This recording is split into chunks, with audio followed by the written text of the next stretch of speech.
2, 3, 4.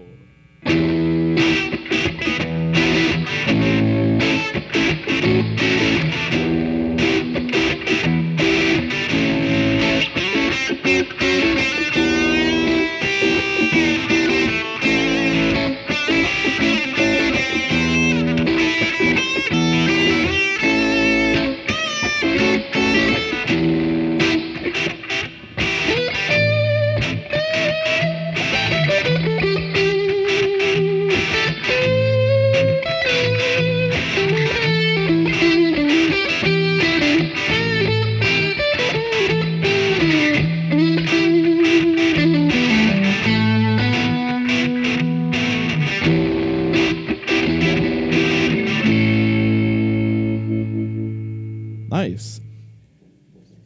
Thank you for coming over, Evan. Thank you for having me. Yeah. All right. So this is Licks and Tricks, episode 2. I'm your host, Ethan Mackowick.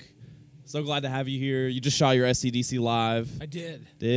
Played some sweet licks. Thank you very much. And I'm hoping we could capture some of them today. So yeah, let's just start off like maybe talking some gear because I know you got the sweet Jazzmaster. Yes. Why don't you speak on it a little bit? Yeah, I have the J. Maskus Squire Jazzmaster. It was cheap and it sounded cool. Yeah. I played Les Paul for a long time, but they're heavy. Yeah, they're super heavy. And they have like a very like specific sound. But I wanted to get like more of that Fender bright. Yeah. You want like the single coils? Like, is that what you're vibing with now? Yeah. Right, cool. And I like having the bridge, like the. You play behind the bridge? No, just to have that like the bend kind of stuff. Okay. Yeah, I saw you doing that a bit. Yeah. I don't like playing with the bar. I'm gonna say you don't have the bar on you. Intrusive, so I just like jam my hand all over this thing. So if people don't know what he's doing, he's pressing down on like where the bar would go to get the vibrato. All right, cool. So like, what's some stuff like during that solo are you playing with, like scales and just like general licks? Yeah, I typically like. I try not to play blues. Like TV's Norm is almost like I spent the first 10 years like playing nothing but like blues rock. Yeah. So. I'm still in that era. And so I always tried to like different stuff. Yeah. But I always end up going back to just pentatonic. Yeah, shredding. dude. You It know, always nothing wrong works. with it. I noticed when you guys should all watch the TV Norm SCDC live. This is up by then. But you're doing one solo. I believe the song was an F or something. And like you were hitting like this. It was like a power, like a major kind of just triad. But then you're doing stuff like. So you just like talk about like what you do with that. Yeah, I find that like especially because we're a 3-piece. So like to fill out the sound a lot more when I'm soloing. I do a lot of that like barring type of stuff like that, like Chuck Berry, like the double stops. Yeah. Can you do that again? Yeah. So like.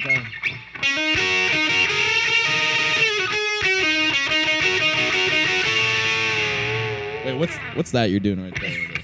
It's so it's like kind of like in the pentatonic scale, but adding like this little half step up. So it's like you have like kind of your pentatonic scale and just doing like a step up here, and then barring them all kind of. Yeah, that's sick. Yeah, adds a little more evil. And you're doing like those classic double stops, like the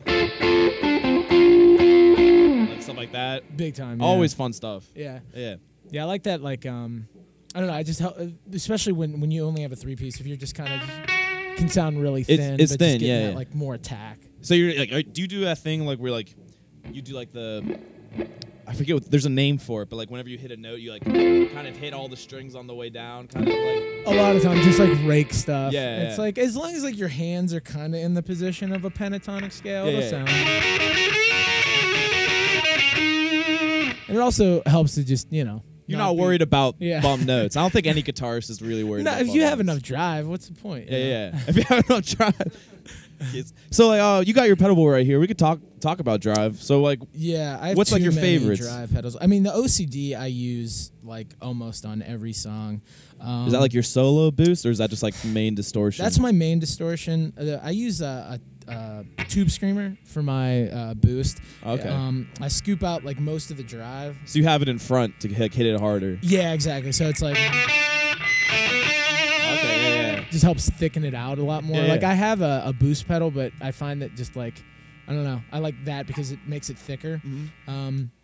The Rat, we have some songs that are just like really ugly sounding. So the Rat.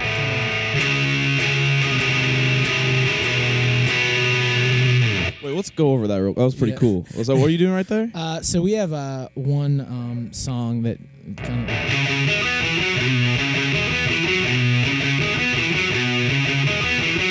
And then the chord progression is.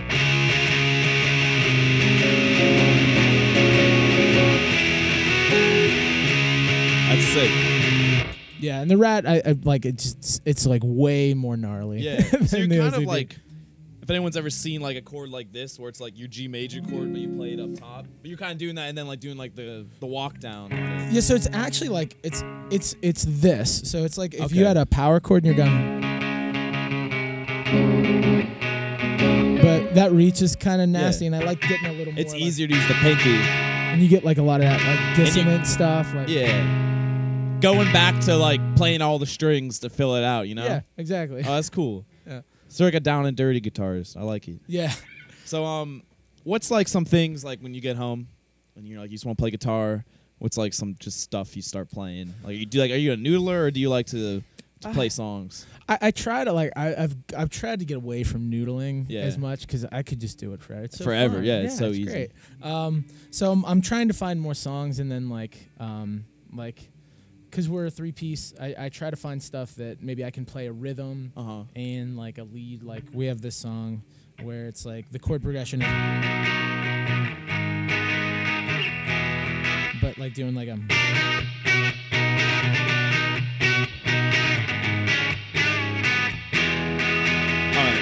We have to break that down. So, Cool. so you're playing like a major. Yeah, so it's like B major. Yeah. But I'm and the riff is kind of like this. And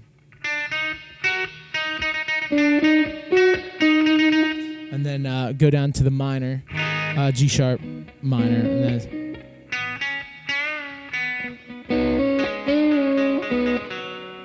On the E. Yeah. So, but to do it all at once, so it's like I'm getting the root note in there.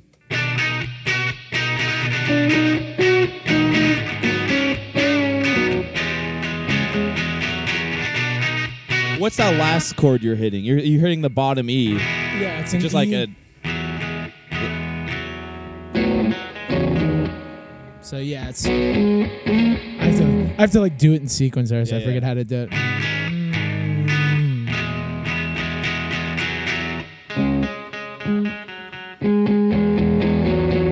Okay, that's it. Yeah.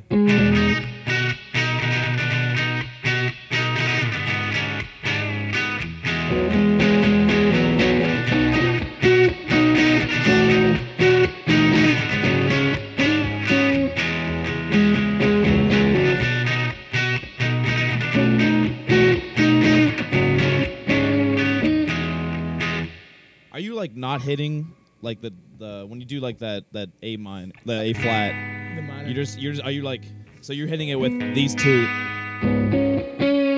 So you're like you're deadening the ones on top. The ones on top. Okay.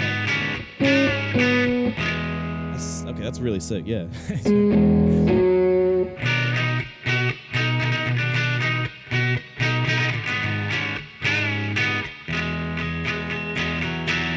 That's really dope. And like, people at home could just take that and kind of like run with it too. There's a lot of stuff you could do with that. Yeah, that's sick. It's cool. Yeah, I'm trying to find like leads and rhythm. That's a song that's gonna be on our album coming up. Oh really? Yeah. Oh, I'm hyped then. That's sick. Thanks, I love that riff, dude. Thank you. It's beautiful. You like the Jazz Master? Jazz Master's fun. What's some like your influences? You know that you like.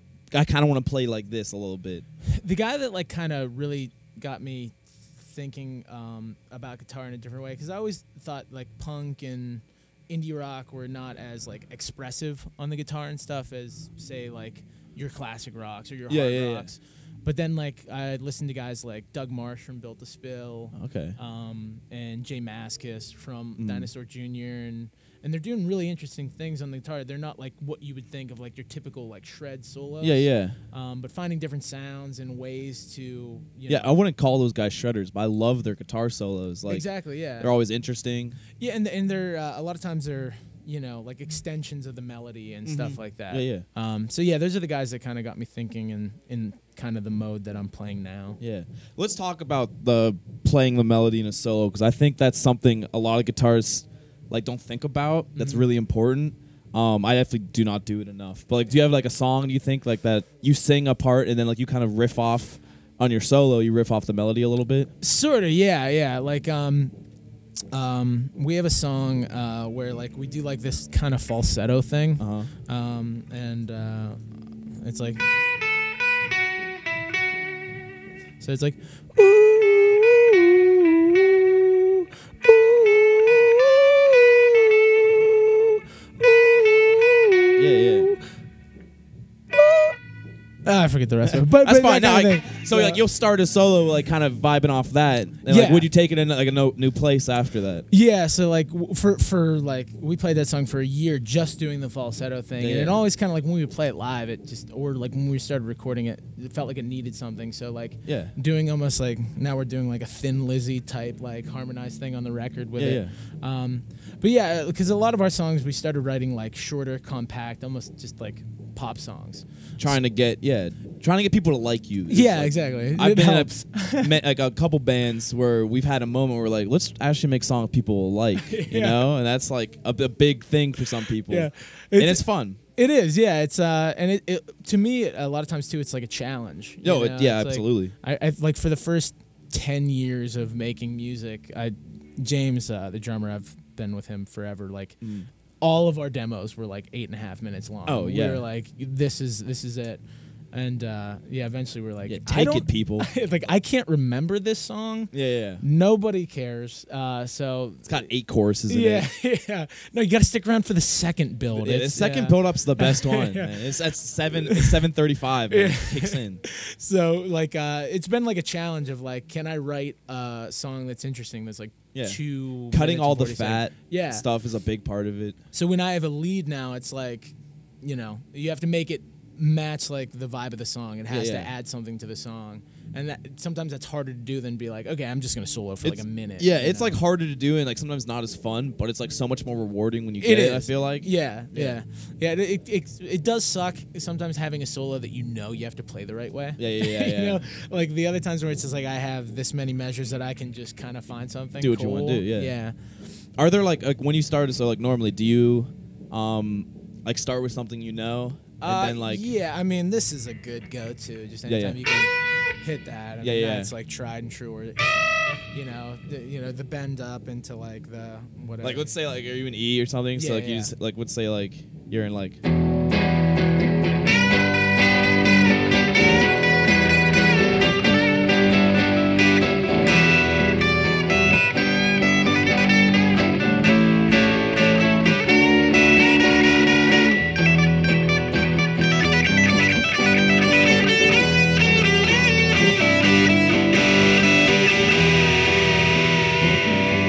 Holding out those notes is like sometimes it's boring to people, but like to like guitarists it might be boring, but it's more fun for people listening. Like that dissonant kind of like thing. Yeah. Like and there's one like I gotta ask because everyone wants to know the fast licks, you know, the kids up there. You played, I think it was. That's definitely like I just had Noah on for the first episode, and he did a very similar lick, but it's the. Oh wow, nice. And like. I told like that's like a lick. If you're trying to shred, you should learn that lick. You know. Oh yeah, it's like there's a lot of shredding licks that are like hard. Yeah. That one's pretty easy. You just bar like 2 fingers basically. Yeah, and it sounds good. It does. Yeah. It impresses like the people who don't play guitar. Exactly. You know? Like that guy's. It's Eddie Van Halen up there. Whoa, man. Well, yeah, that's sick. Thanks, man. That's some good licks in there. But I think we're gonna wrap up. I think that's good. You feel like that's good? Is there anything else you want to show people before? You know what? I feel like I got it all. I feel like we did it. That was really good. Well, thanks. Man. Thank you, Evan Mulgrave. Thank you, Evan, real quick. Sorry about that. Evan Mulgrave. Thank you for coming on. Yeah. Evan Joseph Mulgrave. Thank you from TV's Norm. Thank you for coming on. Appreciate Check out their SCDC live. Hopefully, it goes up either before or after this. And this has been Licks and Tricks with Ethan Mackowick. Jeb is in the background laughing right now if anyone can't hear him. Hey, thank you very much for watching. Bye. Appreciate it.